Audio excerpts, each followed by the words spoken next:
প্রিয় শিক্ষার্থী বন্ধুরা, আমি মোহন বিশ্বাস আমার অনলাইন ক্লাসে তোমাদেরকে সুস্বাগতম জানাচ্ছি।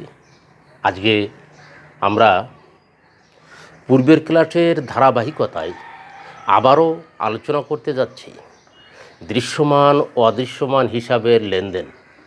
আমরা বিগত ক্লাসটিতে দেখেছিলাম কোনো একটি প্রতিষ্ঠান হিসাব বছরের শুরুতে একটি যন্ত্র ক্রয় করছেন এবং তার উপর অবচয় ধার্য করে আমরা তার জাবেদা, খতিয়ান বিভিন্ন হিসাবে তার অবস্থানকে দেখাচ্ছিলাম। আজকে আমরা এমন একটা উদ্দীপকের অবতারণা করতে চাচ্ছি। মেশিন ক্রয় করা হয়েছে বছরের শুরুতে, কিন্তু একটি ঘটনার জন্য পূর্ণ বছরের অবচয় নেওয়া যাচ্ছে না। এটি আমরা পরে ব্যাখ্যা করি আলোচনা আকারে। প্রথমে কী ধরনের ঘটনা থাকলে পূর্ণ বছরের অবচয় না নিয়ে আংশিক অবচয় নিতে হয়, তার একটি উদ্দীপক আমরা দেখে নিই। তোমরা উদ্দীপকটি আমি লিখে দেওয়ার সাথে সাথে তোমরাও খাতায় সংগ্রহ করে নেবে। উদ্দীপকটি তোমরা লেখো। বসুমতী বিল্ডার্স 2019 সালের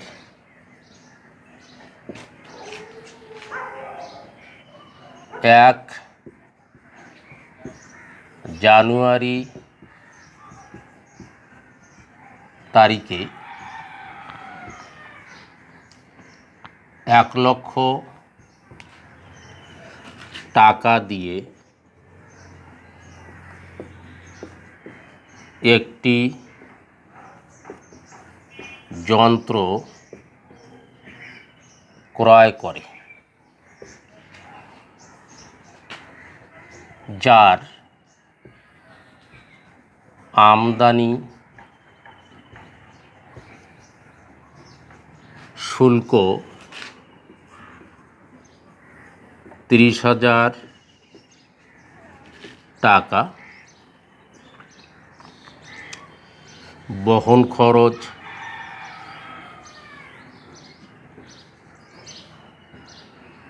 10,000 টাকা।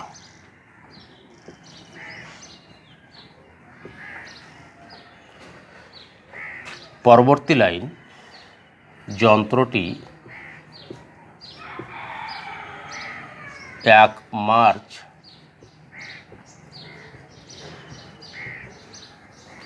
তারিখে 10,000 টাকা ব্যয়ে সংস্থাপন করা হয়।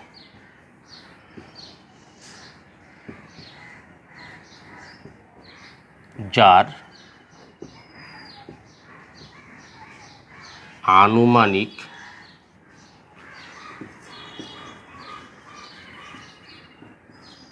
আয়ুষ্কাল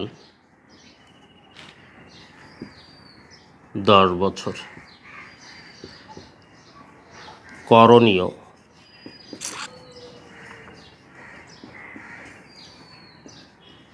ক,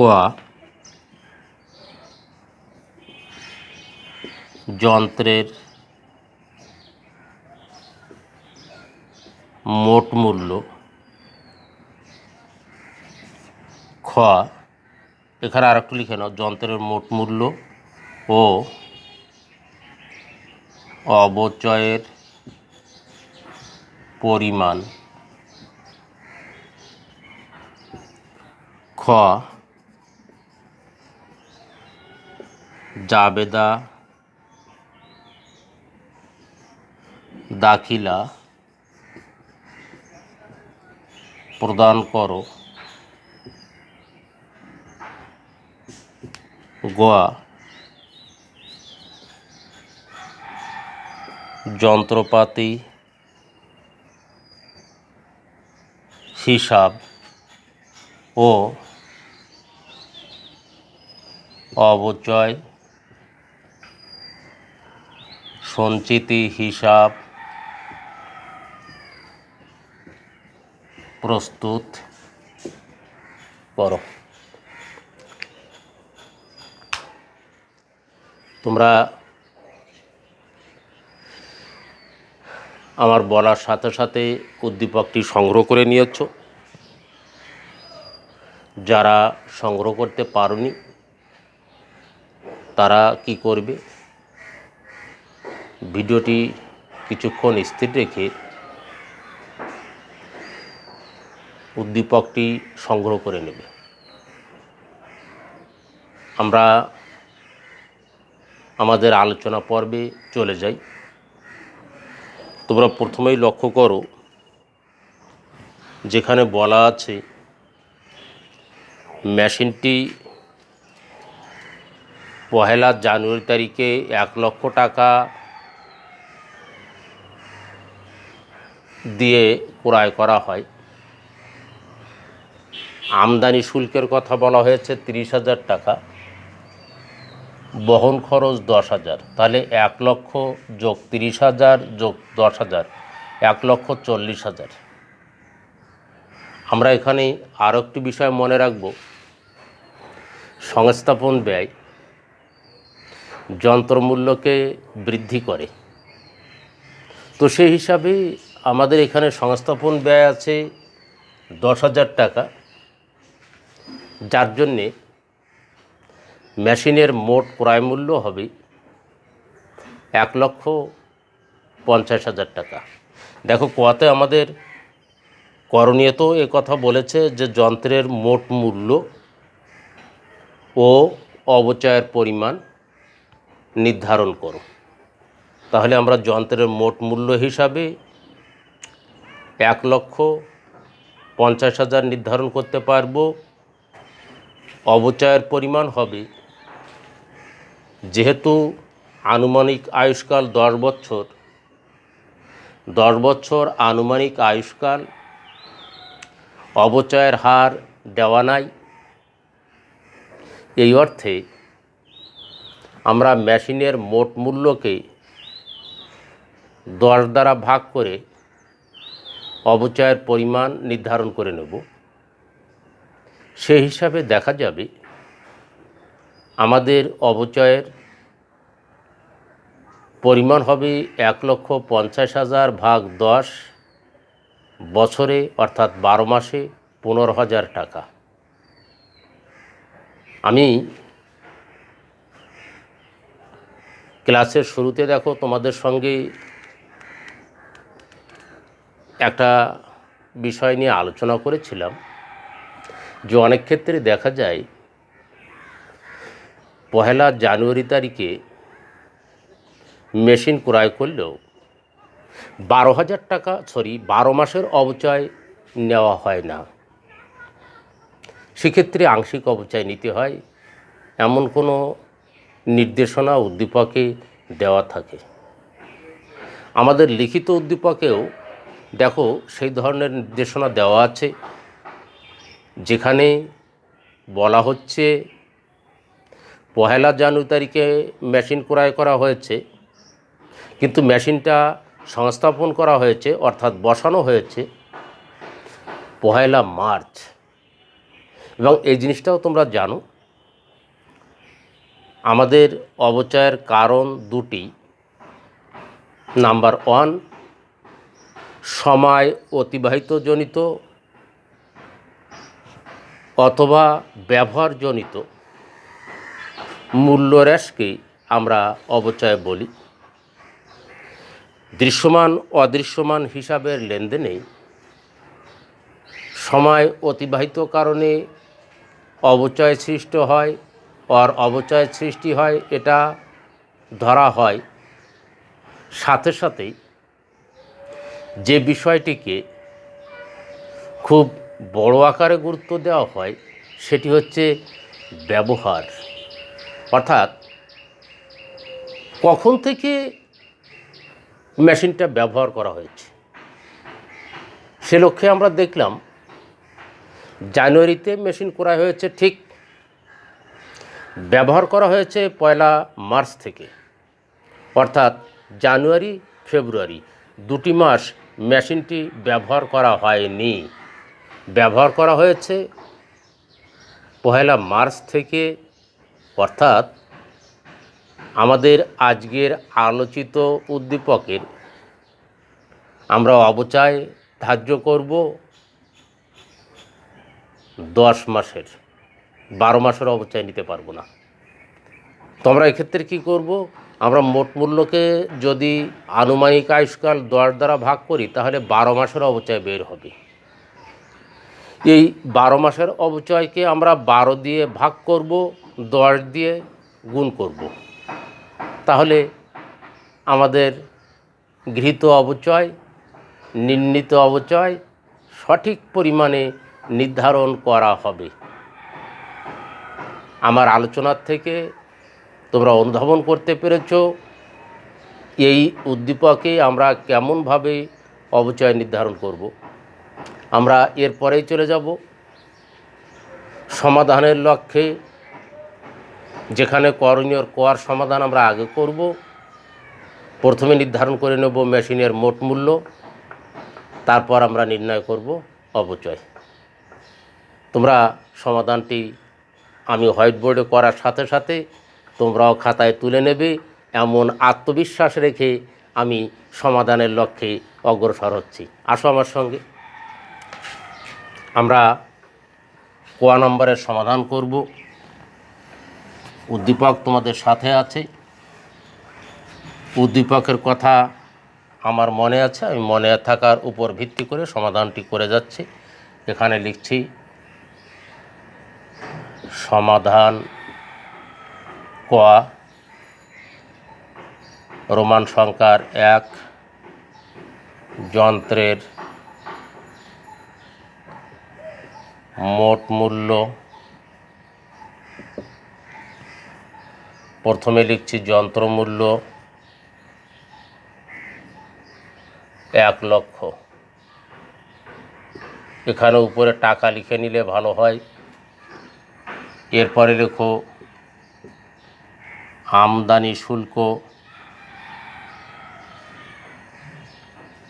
30,000, বহন খরচ 10,000,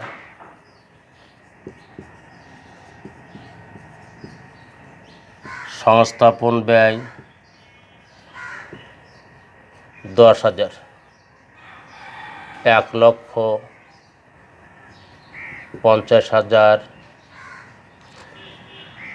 টাকা। এই 1,50,000 টাকা যন্ত্রের মোট মূল্য। আমাদের ক দাগের 2টি অংশ মোট মূল্য বের হলো। এরপরে আমাদের অবচয়ের পরিমাণ নির্ধারণ করতে হবে। খতে চেয়েছে জাবেদা দাখিলা, গতে চেয়েছে যন্ত্রপাতি হিসাব ও অবচয় সঞ্চিতি হিসাব। এটি আমরা পর্যায়ক্রমে লক্ষ্য করব। এখন আমরা অবচয়ের পরিমাণটা নির্ধারণ করে নিই। তাহলে তোমরা রোমান সংখ্যার 2 দিয়ে লেখো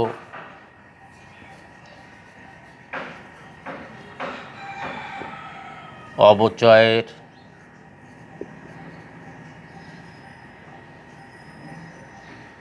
পরিমাণ। একটু সূত্র আকারে যদি আমরা লিখি তাহলে আমরা লিখতে পারি অবচয় সমান সমান যন্ত্রমূল্য বিয়োগ ভগ্নাবশেষ মূল্য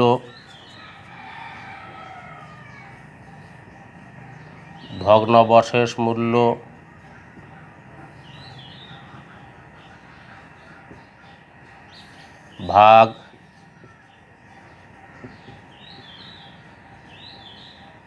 আয়ুষ্কাল। আমরা যদি যন্ত্রমূল্য থেকে ভগ্নাবশেষ মূল্য বাদ দিই, আয়ুষ্কাল দ্বারা ভাগ করি, তাহলে আমরা পেয়ে যাব 12 মাসের অবচয়। কিন্তু আমাদের তো নিতে হবে 10 মাসের অবচয়। এই জন্য আংশিক অবচয় নেওয়ার ক্ষেত্রে আমরা কি করব, সূত্রটিকে 10 দ্বারা গুণ করব, 12 দ্বারা ভাগ করব।